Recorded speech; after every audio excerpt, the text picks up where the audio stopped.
Welcome to The Explainer. Today, we're going to jump right into the investor Q&A from Tesla's latest earnings call, and we're going to focus on their huge, ambitious pivot towards real-world AI.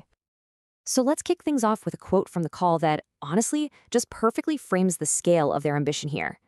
They're not just talking about some small improvements here and there. No, they're talking about completely changing how we think about our cars, our relationship with them.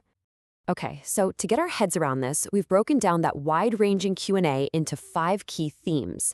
We'll start with the road to autonomy, then the AI engine that powers it, the Optimus robot, plans for expanding production, and finally, how Tesla really sees itself as a company.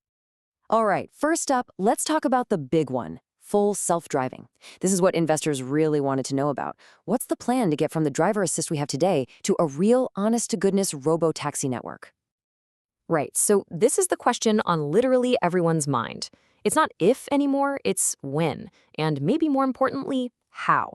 And what they laid out was this really deliberate plan. They want to move fast, but they also described themselves as being, and this is a quote, paranoid about safety. And the foundation for this whole strategy, it's all about the data. I mean, check this out. As of the call, customers had driven a mind-boggling 6 billion miles with supervised full self-driving. That massive, real-world data set, that's the secret sauce for training the AI. And here's where it gets real. They actually gave a timeline. Step 1 is to start pulling safety drivers out of cars in Austin. Then, and this is the big move, they want to roll out the robo-taxi service to about 8 to 10 more cities by the end of the year. Of course, that's all pending regulatory approval, but still, that's moving fast. And, this quote really nails the whole point of it all. What's the killer app for self-driving? It's not about 0 to 60. At the end of the day, it's, can you text? Can you safely text while you're in the car?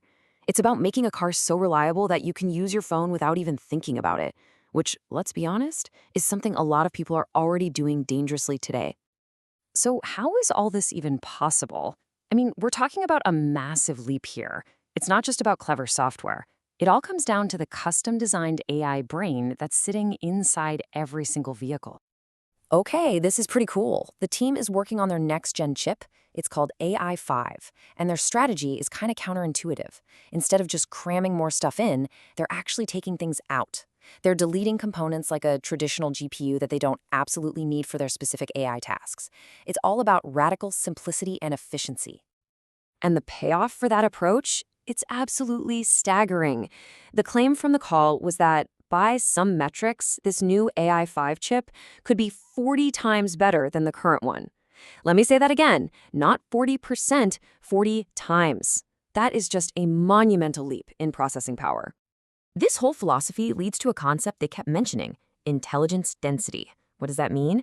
Well, because they only have one customer, themselves, they can tailor-make every single part of the silicon for their exact needs. And that lets them pack an incredible amount of AI smarts into a chip that's small and efficient enough to actually run in a car without, needing its own power plant.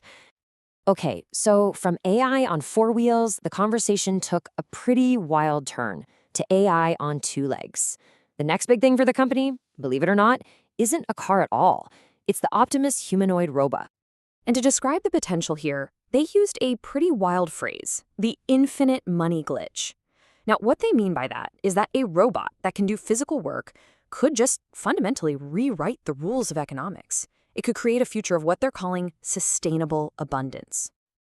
But, of course, getting there is ridiculously hard. So investors naturally wanted to know, what are the biggest hurdles? And the answer really shows just how complicated this whole project is. So here's the key takeaway. It's not just one problem, it's 3 massive, separate problems that all have to be solved at the exact same time. First, you need the hardware, especially a hand that's as good as a human's. Then you need the AI brain to control it all in the real world. And finally, you need the manufacturing chops to actually build millions of them. Any one of those is huge. All 3? That's the real challenge. And this is where it gets really interesting. With cars, right, you've got this 100-year-old supply chain for parts. You can call up a supplier. For humanoid robots, that supply chain just doesn't exist. It's a blank slate. So Tesla has to design and build almost everything themselves from the ground up. We're talking actuators, sensors, the whole shebang. It's a massive vertical integration challenge. Okay, so with all this confidence in solving autonomy for both cars and robots, the discussion naturally shifted back to something Tesla is famous for: scaling up production massively. The goal they laid out is to hit a production rate of 3 million vehicles a year, and they want to do that within the next 24 months. And what's driving this? It's their newfound confidence that they're on the verge of cracking unsupervised self-driving. And a huge piece of that puzzle is a totally new vehicle they're calling the Cybertab. Now, this isn't just a regular car with the steering wheel taken out. No, this is a purpose-built robotaxi. No steering wheel, no pedals, designed from day one to be as cheap as possible to operate per mile. And this production ramp-up isn't just about cars. The Tesla Semi is finally on a clear timeline too. They're looking at early production builds starting in early 2026, and then ramping up to what they called real volume by the end of that year. So you've got robotaxis, custom AI chips, humanoid robots. All of this stuff begs a much bigger question, which an analyst actually asked: what is Tesla's core competency? What are they really good at? And the answer was fascinating. They said, well, when we started, we had 0 core competencies. The company's real skill, they argued, is building new core competencies from scratch. He said you can think of Tesla as, I don't know, maybe a dozen startups all rolled into one company. And when you look at it that way, it kind of makes sense. The supercharger network, the Megapack energy business, the in-house AI chip design team, and now Optimus, every single one of these was basically an internal startup, built because the thing they needed just didn't exist out in the world. So this completely reframes how you look at the company, right? It's not just a car company. It's a company that tackles brutally hard engineering and manufacturing problems. So the real takeaway here isn't about the next car. It's a much bigger, more mind-bending question for the future.